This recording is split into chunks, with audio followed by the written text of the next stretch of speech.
Baik, selanjutnya kita pantau nilai tukar rupiah terhadap dolar Amerika Serikat di pasar spot pagi hari ini. Rupiah saat ini hanya menguat tipis 0,05% di posisi 14.355 rupiah per dolar Amerika Serikat. Memang menguat tipis karena sekarang sedang minim katalis positif dari dalam negeri. Rupiah masih berpotensi terbawa sentimen negatif eksternal, yaitu berupa inflasi tinggi di Amerika Serikat yang kita ketahui mencapai 8,5%, ditambah imbal hasil obligasi Amerika Serikat yang saat ini masih ada di tren tinggi ya. Sementara dolar indeks ini telah berada di atas level 100, indeks dolar adalah acuan nilai dolar Amerika terhadap mata uang mitra dagang termasuk Indonesia. Ada juga hasil lindung nilai investor dari berbagai ketidakpastian global yang juga masih berpotensi memberikan pelemahan terhadap rupiah. Dan dalam statement yang baru saja dikeluarkan, Menteri Keuangan Sri Mulyani menyebut terjadi capital outflow sebesar 1,3 miliar dolar Amerika Serikat pada akhir Maret 2022. Meski demikian, memang bicara soal cadangan devisa kita ini masih aman ya, ada di 139,1 miliar dolar Amerika atau setara 7,2 bulan impor, dan ini masih mampu untuk menopang pelemahan rupiah agar tidak terlalu dalam. Sementara itu mengutip dari CNBC, survei yang dilakukan oleh Reuters terhadap lebih dari 100 ekonom, 40% mengatakan ekonomi Amerika Serikat akan mengalami resesi dalam 24 bulan ke depan. Kita lihat selanjutnya bagaimana dengan indeks harga saham gabungan mengawali perdagangan di sesi pertama, 30 menit setelah pembukaan.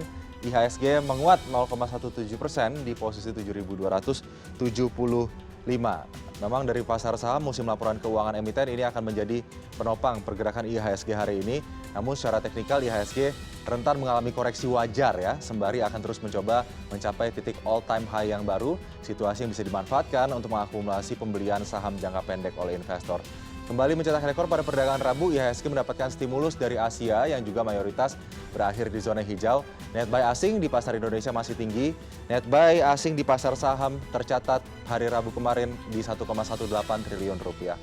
Itu IHSG dan rupiah. Bagaimana dengan bursa-bursa di zona kawasan? Kita ke Asia Pasifik terlebih dahulu.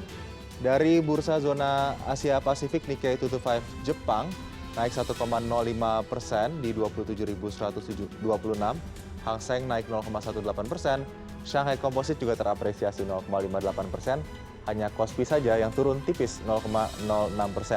Memang pasar Asia kompak menghijau ya, Hong Kong dan Shanghai mulai menghentikan tren pelemahan akibat lockdown. Sementara Tiongkok dikabarkan akan melakukan kebijakan yang lebih longgar di tengah Amerika Serikat yang dikabarkan akan lebih agresif dalam menaikkan bunga acuannya. Jepang dan Australia mencatat kenaikan tertinggi di zona Asia Pasifik.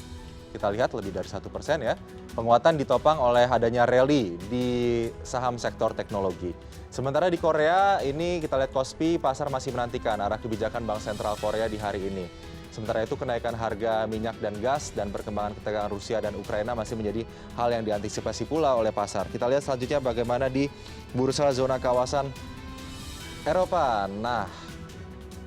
Memang senada dengan Asia, pasar Eropa juga mengkhawatirkan inflasi tinggi ya di Amerika Serikat yang akan mendorong pemerintah Amerika Serikat ini melakukan kebijakan pengetatan ekonomi. Sementara itu inflasi Inggris di 7% di bulan Maret menjadi inflasi tertinggi dalam 30 tahun. Kenaikan harga ini terjadi akibat makanan dan juga kenaikan harga minyak. Saham perusahaan retail terbesar di Inggris, Tesco, terjun 2% setelah laporan keuangan mencatatkan profit menurun akibat kondisi ekonomi Inggris.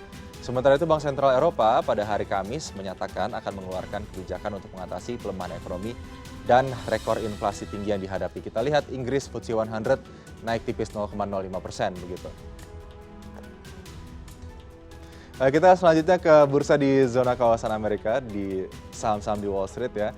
Di sini juga kompak menghijau. Kita lihat Dow Jones naik 1,01% di 34.564. S&P 500 juga naik 1%, Nasdaq luar biasa naiknya sampai 2% di 13.643. Sementara NYSE naik 0,9%. Rally pasar saham Amerika Serikat terjadi karena musim laporan keuangan yang positif emiten saham di Wall Street. S&P dan juga Nasdaq mengakhiri pelemahannya selama 3 hari berturut-turut.